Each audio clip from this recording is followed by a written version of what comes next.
You find me today in the headmaster's study. In fact, I'm even sat at this moment at his desk. Lots of people have told me that headmaster's studies are rooms which make them feel a touch nervous. Too many of us perhaps have memories of waiting outside, wondering what the consequences will be after we've done something wrong. I'm pretty sure Dr. Mullally would not welcome the description, but it's certainly true that some people perceive headmasters as powerful people.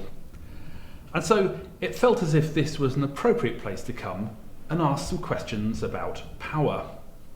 Where does it come from? Who gives it to us? If we have it, how should we use it? Is power dangerous, or does the world collapse into chaos unless someone takes control? Those aren't just theoretical questions. We spend our lives entangled in webs of power. Some of it's obvious.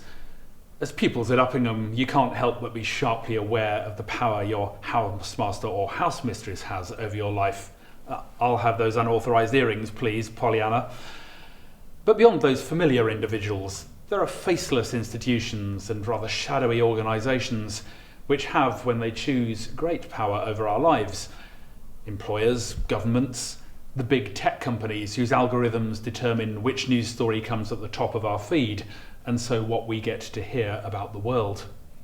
Everywhere, the dynamics of power flow, unseen but inescapable. The world fights over who has power, who deserves it, and how it's used.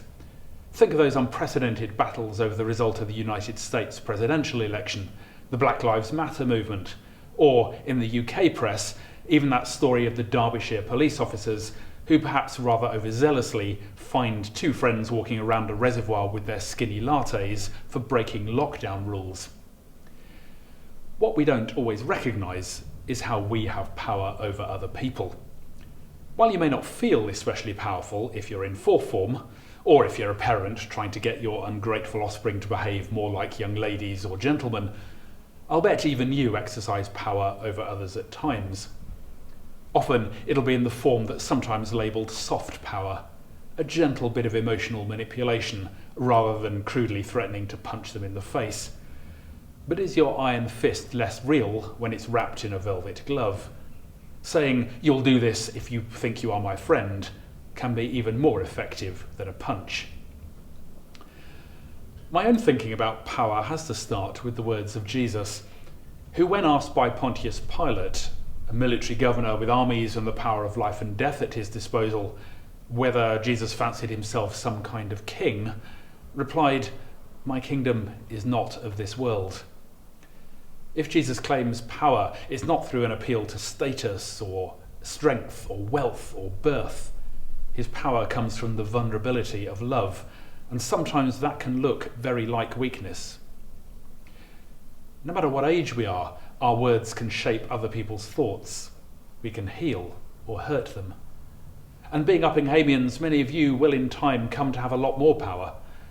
You will have the education and possibly the wealth as well that just makes other people listen to you. You'll manage other people at work, you'll set the strategy and direction, decide how your employees are treated. Uppinghamians are the type of person that tends to be influential, whose voices tend to count. So we do need to talk about power, how we experience it and use it, because it's something we will all have over others at some point.